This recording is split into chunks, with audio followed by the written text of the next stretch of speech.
Hi, I'm Dr. Michelle Jungbluth. I run the Jungbluth lab at SF State EO Center. I'm going to do a quick demo of how, just a dry run, no water, of how you set up the pump to filter samples for microbial metagenomics. Note, some of this stuff still needs to be cleaned, and this is my first run through, so this might be messy. We'll find out. Okay, let's do it. First step, put on a pair of clean gloves. They should be clean every time. Microbes are everywhere. Okay, so what I have here is this carboy that will be filled with filtered seawater, or the seawater that you're instructed to put through this Sterivex filter. So this will be full of water, and we've got tubing that will attach to this serological pipette after we take the cotton plug out of the back, and we will be putting the tubing through this peristaltic pump. I'll show you how to set that up. And then on this other side, the clean end of the tubing will wrap in a clean piece of foil to keep it clean until we put the Sterivex filter and attach that to it. And then on the outlet side of the Sterivex, we'll attach a clean piece of tubing for the filtrate that will be disposed of. That's the general idea. So let's get started. So what we should do first is deal with this serological pipette. Now, you want to keep this clean. You don't want to touch the sides of this when it's out of its sleeve, so let's keep it in its sleeve. It has this cotton plug at the end. You can't filter water if there's a cotton plug. For other uses, you want that cotton plug there so that your pipette doesn't get flushed with water. But in this case, we want to get it out of there. And I've been instructed that you can just snap that off. So let's see. Yes, you can. Look at that. Okay. So I broke it so that the cotton plug that's at the end can just be disposed of. Let's throw that away. We're going to set that aside. Now, hopefully that's a clean break so you don't have pieces of plastic and everything. Now, notice I kept it in its sleeve. I'm going to unscrew this bit just to get that ready. And what we're going to do is take one of our tubes. I'll supply one extra. You'll probably just use one. These were previously cleaned. You want to be careful not to contaminate all of your tubing, but part of the reason we're using a fresh serological pipette is so that this doesn't contaminate your seawater, and that's why we're not touching the pipette at all. So what we're going to want to do is, there we go, the paper backing. Very carefully open up the pointy end of the serological pipette, and then slide that into your clean tubing. You're going to have to handle the tubing. Try not to touch the serological pipette. You want that on there so it's pretty far on, securely fastened to it. And then you're going to slide that serological pipette out of its sleeve so you can see all this.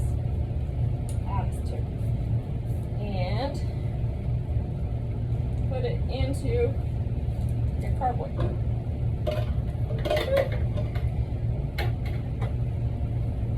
Okay, now that's in there, presumably in the seawater. And now we want to feed your pump, the tubing through this peristaltic pump. So this one is set up for up to 4 at a time. Now, I believe I've instructed you to just do 1 at a time, but I've provided the 4 at a time in case you want to do replicates for some reason, some on-the-fly reason you want to do 2 at a time. It's fine. You can just do 1. To get these out of here, you have to kind of hear the click. You push it down, and and then pull it out. And it's got these grooves in here that you want to feed your tube through. And what I do is kind of pinch it on one side to get it into the groove, pull it and pinch it so that it's sort of flat in that hole, in that space. And then you got to pull it across this gap and do the same thing on the other side. Hopefully you can see that. So now it's pushed into these grooves. Now to get this to fit nicely with one tube shouldn't be a problem. If you have 4, it can be a challenge, but this should go back in just fine. And you have to feed it. There's a little foot over here that you have to get under a lip to get it to go in right. So you have to kind of angle it as you get it back in and push it down until it clicks in place. Be careful with this end that has a connector adapter. That's going to connect to your Sterivex. You don't want to touch the end of that in this whole process. You got to be careful to keep that free of contamination. Now, if you're going to put the Sterivex on right away, we don't have to worry about it. If you're setting this up and you have to step away, I would use a clean piece of foil just to keep that from touching surfaces. Okay, so at this point we can open the Sterivex filter. It's got, you know, it typically opens, it has open on here, opens from one end, peels open nicely. The open end is the inlet part that you can screw onto this adapter securely. You want to screw it until it doesn't screw anymore. You don't need to try and over tighten, but you just want to make sure that's on there. And this foil is helpful to keep the end from being contaminated. And then on the other side, you'll want to take a piece of shorter tubing. We have separate tubing for these purposes, to just slide onto that outlet for the waste collection. Just like that. And you'll want to put this end of the tubing in a sink or in some kind of container so that you don't just spray water all over the lab. But that, you know, this end of it doesn't really need to be clean. It's just the end that needs to, that's attached to the Sterivex filter. Okay, so that's the basic setup. Now once you have that all set up and you want to start filtering water, it's pretty straightforward. There's a power button on the back here, on-off switch, that is right there. Switch it on, and presumably that will turn on. Oh, come on.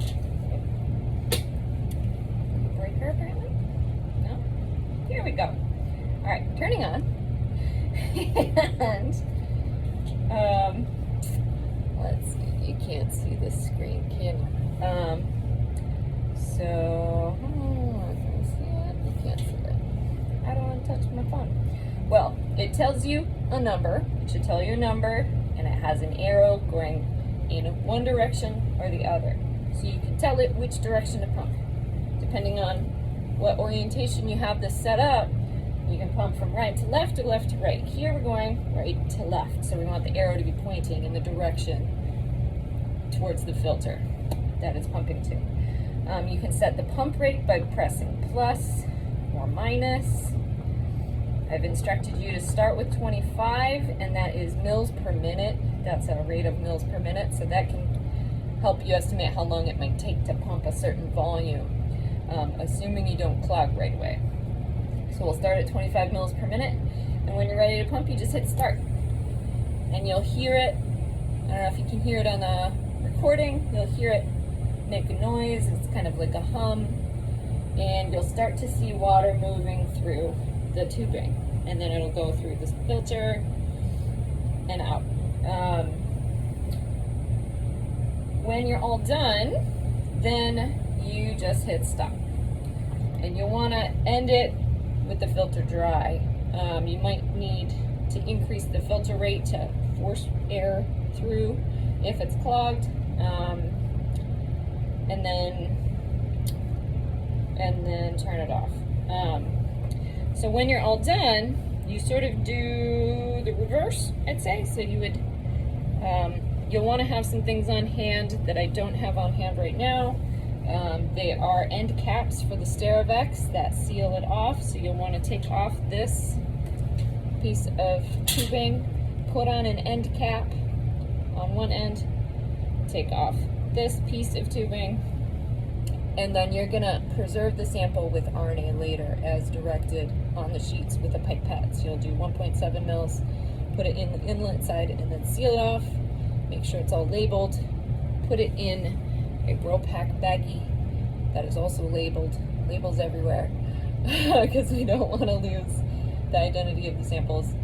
And then those go into a freezer. So hopefully that was an effective demonstration. Thanks for watching.